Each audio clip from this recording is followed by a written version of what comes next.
Aujourd'hui, on va faire cet exercice de compensation de puissance réactive. Cet exo, c'est la suite logique de l'exo numéro 13, vidéo 1.1, intitulé Analyse fréquentielle de l'angle de phase de l'impédance totale. La vidéo intitulée quoi déjà? La analyse fréquentielle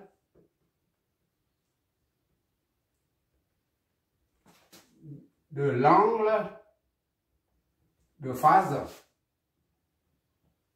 de l'impédance totale d'un circuit.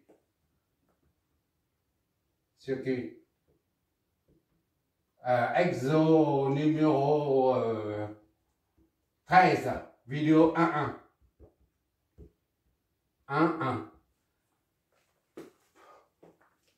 Pour bien suivre cet exercice, tu regarderas au préalable cette vidéo. D'accord? Comme ça facilite la compréhension. D'accord?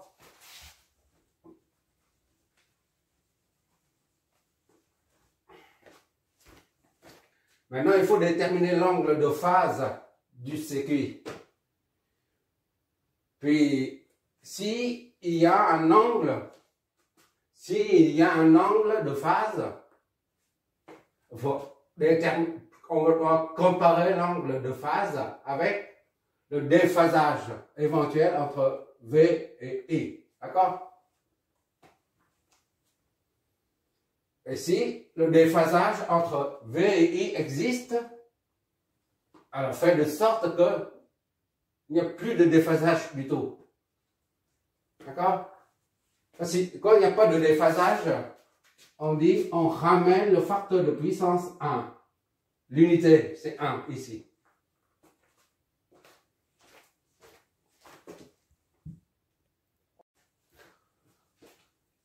Pour pouvoir déterminer l'angle de phase du circuit, on est à déterminer l'impédance totale du circuit, c'est-à-dire l'impédance entre les deux bornes 1, 0, ici, là, ou ici, là, ou ici, là, c'est la même chose. Parce que ça, ce sont des masses, c'est la masse commune, on dit. D'accord?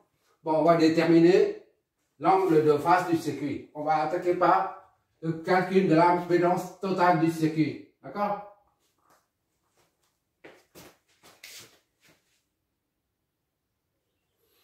Comme il s'agit d'une source de tension alternative, dépendant de la variable T, tout ça c'est dans le domaine temporel. Maintenant, on convertit tous les paramètres en paramètres fréquentiels. D'accord?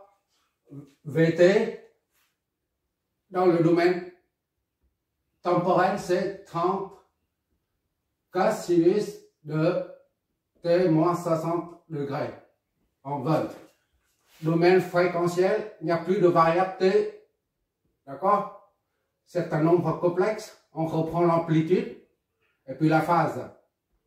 Moins 60 degrés. Ça, c'est le premier paramètre qui est amené au domaine fréquentiel. Maintenant, Z, ça et ça à convertir en domaine fréquentiel également. Donc ZR est égal à R tout court 4. ZR est égal à 4 ou 4, 0. C'est la même chose. En ohm, ça c'est en volt.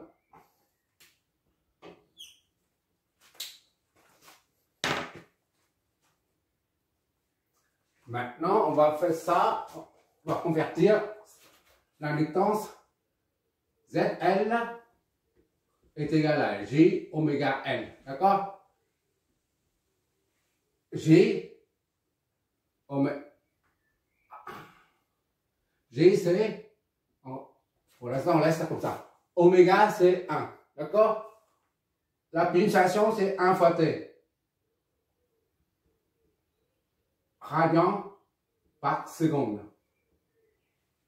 Fois 1 fois L. L c'est 5. Ça donne 5J.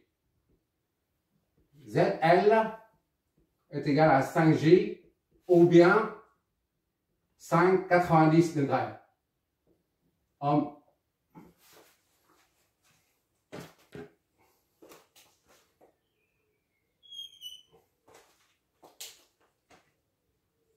Et maintenant, ZC1 et ZC2. ZC2. ZC1 est égal à moins J sur oméga C. D'accord? Moins sur oméga C moins J. Soit 1 sur oméga c'est 1. D'accord? C c'est 1 fois moins J. Ça nous donne ZC1 est égal à moins J. D'accord? Ou bien 1 moins 90 degrés en ohm. D'accord? J c'est 90. Moins J c'est moins 90. Tout simplement. Idem pour le même raisonnement nous conduit à ZC2 est égal à moins J également 1 moins 90 degrés ohm. Ok, d'accord?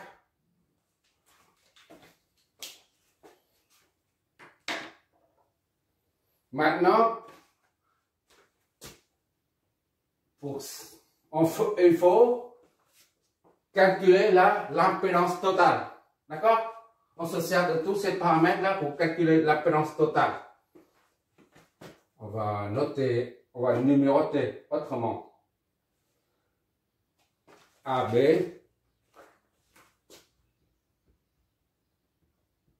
C et O. D'accord?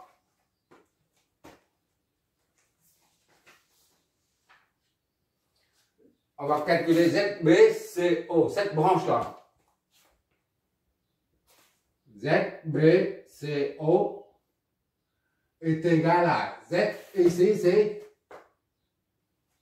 ZL, d'accord? C'est pour ça on met ZL comme ça, c'est ZL, ZC1, ZC2, ZR. Voilà. Ce sont des paramètres fréquentiels, d'accord? Z, BCO est égal à ZL plus ZC2. Plus ZC2 est égal à ZL, c'est 5J. Plus ZC2, moins J. D'accord? 4J. Z, BCO est égal à 4J. Ou bien 4 fois 90 degrés. Ohm. Je m'éloigne là. Est-ce que tu vois toujours? Oh. Maintenant, on va calculer l'impédance de la combinaison de ça en parallèle avec ça. D'accord? C'est-à-dire ZBO, ce n'est pas ZC1, d'accord? ZBO, combinaison parallèle, est égal à ça fois ça, produit sur somme. D'accord? ZBO, d'accord? On met parallèle pour bien distinguer de ZC1. D'accord? ZBO est égal à ZC1 en parallèle avec ZBCO qu'on vient de trouver. BCO. On fait beaucoup de choses avec cet exercice. Il est très instructif. Oui. Là, on verra ça après. Z, c'est un produit sur somme. Produit, BCO sur somme. Z, c'est 1 plus ZBCO. D'accord? Et ZBO en parallèle. Z, c'est 1, c'est moins J, là. On va mettre 1 moins 90, si tu préfères. On va mettre ça ou ça, c'est la même chose, d'accord? Fois ZBCO. 4, 90. Tout ça divisé par la somme des deux. Z, c'est 1, c'est 1 moins 90. D'accord? Plus 4, 90. Donc, ZBO, la calculatrice va nous donner le résultat. Voilà. Là, j'ai saisi, là, maintenant, ça nous donne un résultat. Voilà. Moins 4 tiers J. Moins 4 tiers J, on va laisser comme ça en fraction, ou bien 4 sur 3 moins 90. D'accord? Moins J, c'est moins 90. Ohm.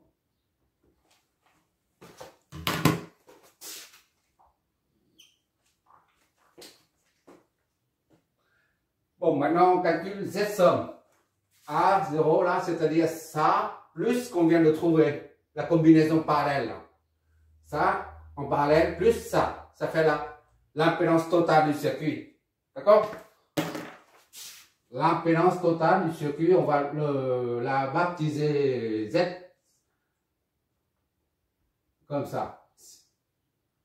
D'accord? Est égal à ZR plus ZBO parallèle. BO parallèle. Donc, c'est égal à ZR, c'est ici 4 plus ça. 4, 3, moins 90. Ça nous donne Z somme.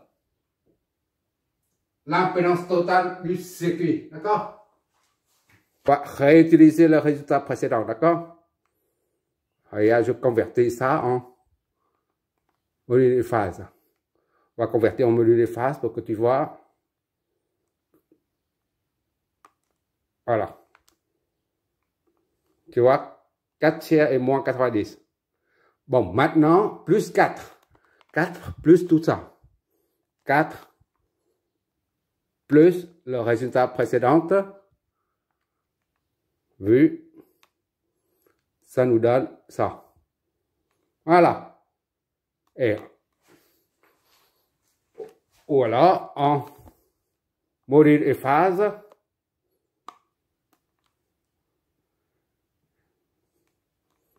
Module et phase. D'accord? Ça nous donne ça. On va mettre les deux. D'accord?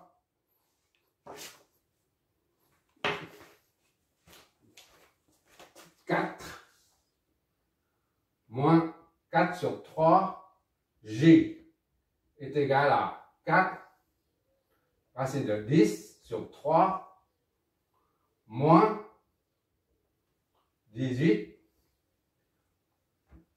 moins 18, virgule 439 degrés. Voilà. Ça, c'est l'impédance totale du circuit. D'accord?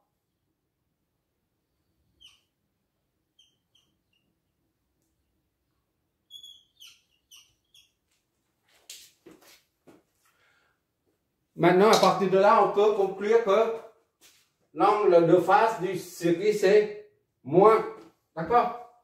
L'angle de face, c'est, on dit, phi somme est égal à. Mais pour l'instant, on ne sait pas ce que c'est phi somme, mais vous savez seulement qu'il s'agit de l'angle de face engendré par la présence des éléments réactifs. Ici, il y en a 3. La bobine, c'est un élément réactif, de même que les deux condensateurs. D'accord? La présence de ces 3 éléments dans le circuit génère un angle de phase de l'impédance du circuit de moins 18,400, allez, 35, hein? 34,9, allez, c'est bon. Voilà, l'angle de phase.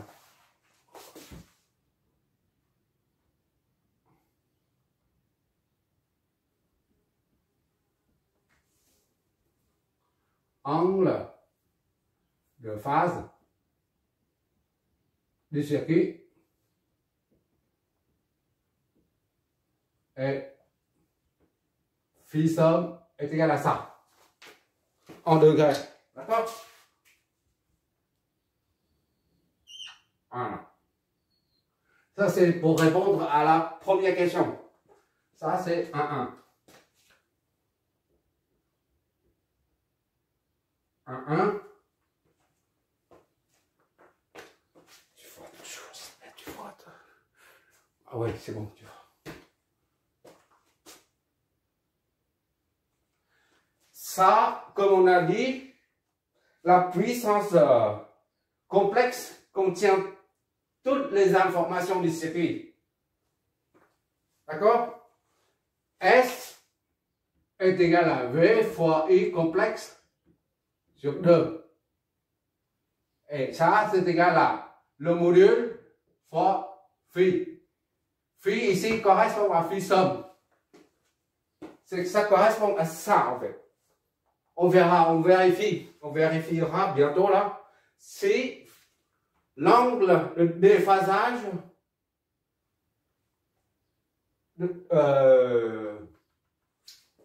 est égal à celui de l'impédance totale. D'accord? Le déphasage entre la tension et le courant provient de la phase de l'impédance totale du circuit. C'est la phase de l'impédance totale du circuit qui génère un déphasage entre la tension et le courant. D'accord? On va vérifier ça tout de suite.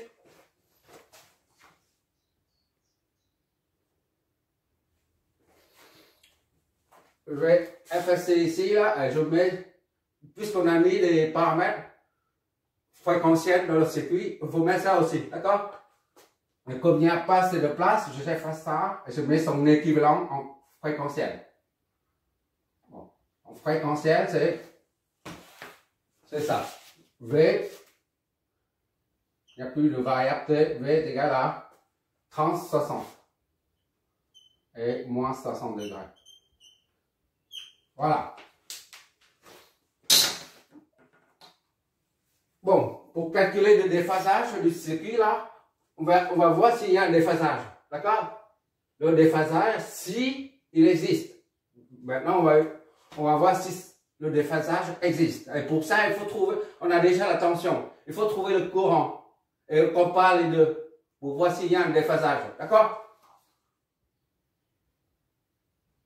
Ça, c'est 1, 2. 2, 1, 2. Oui, c'est ça, la question 1, 2.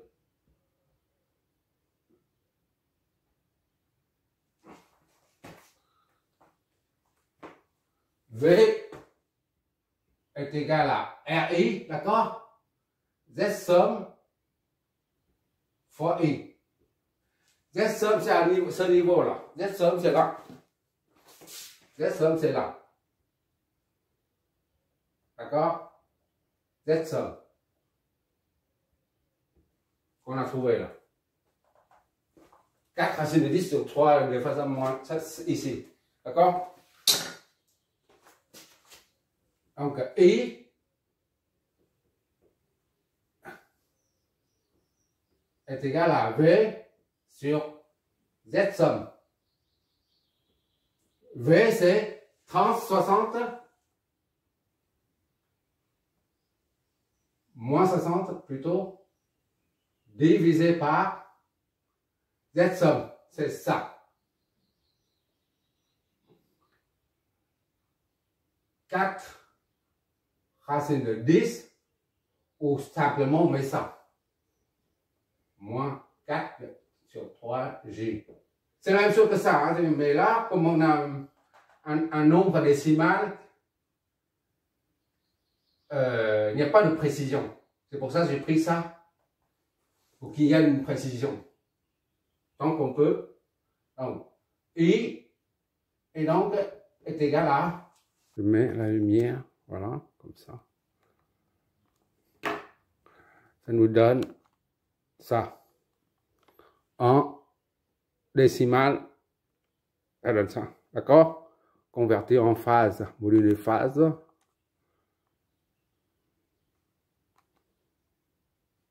D'accord? Bon, on va noter tout ça. I est égal à 5,323, disons, moins 4,7206 G en ampères. Ou alors 9 racine de 10 sur 4 moins 41,565 degrés en ampères. D'accord? Sur l'un sur l'autre.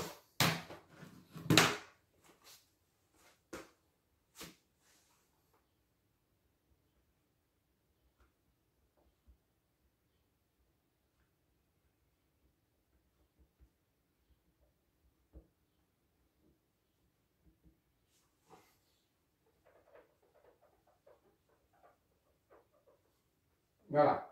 Ça ou ça.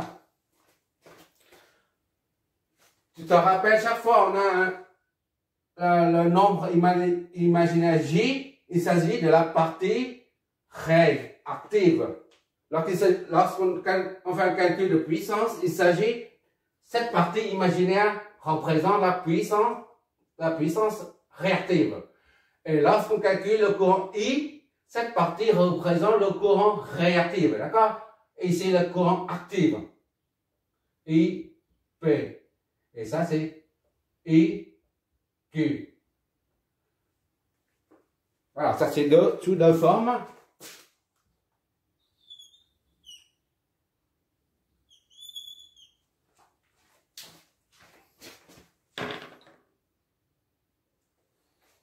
Maintenant, on va calculer S. D'accord? S pour en déduire phi, somme, et comparer à cet angle-là. S, d'accord? S somme est égal à V fois I complexe sur 2, d'accord? V c'est 30, 60, moins 60, fois I complexe, c'est le même que ce courant-là. Sauf que l'angle, c'est l'opposé de celui-là. D'accord? Fois 9, sa racine de 10. Le conjugué de I, c'est plus 41. On ne met pas plus, mais juste 41,565 degrés. Voilà. Tout ça divisé par 2. Qu'est-ce que ça nous donne? S somme et donc est égal à calculatrice, qu'est-ce que tu me donne? Oui.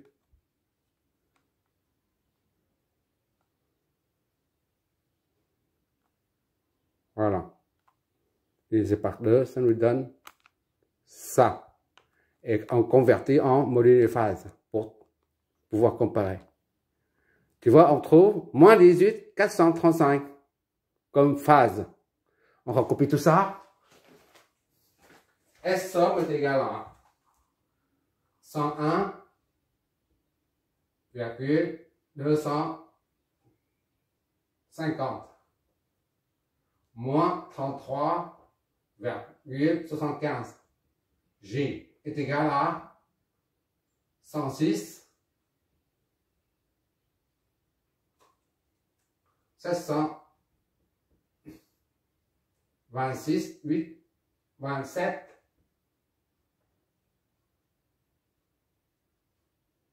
moins 18,435.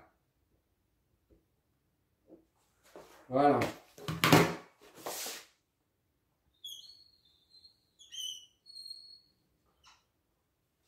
On voit bien que la phase de l'impédance totale du circuit génère un déphasage entre le courant et la tension de ça. Puisque la formule, on a ça égal à ça. Mais ça, c'est aussi égal à phi V moins phi I. Tu regarderas les vidéos précédentes, d'accord? Déphasage entre tension et courant. Phi sub est égal à phi V moins phi I. Phi V, c'est pour la tension, la phase de tension et la phase du courant. On retrouve ici, là, ça c'est phi V moins phi I. D'accord? Déphasage entre la tension et le courant. C'est moins 18 égale, ici c'est pareil. C'est bien la phase de l'impédance totale qui génère le déphasage entre la tension et le courant aux bornes de l'impédance totale. D'accord? Le déphasage comparé le déphasage et l'angle de phase du circuit. L'angle de phase du circuit et le déphasage c'est pareil au même. D'accord?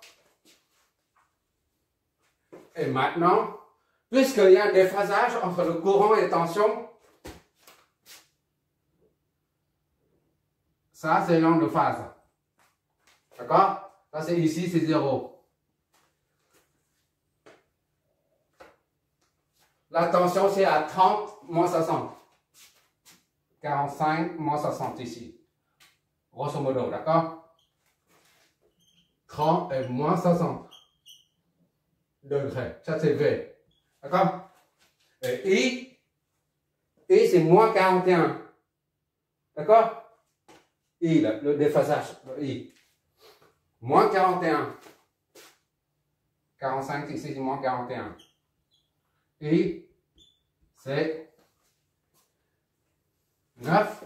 Racine de 10 sur 2 sur 4. D'accord? Moins 41,5. 6, 5.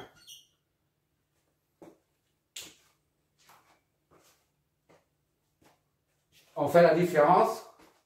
Ici, c'est moins 41, 5, 6, 5.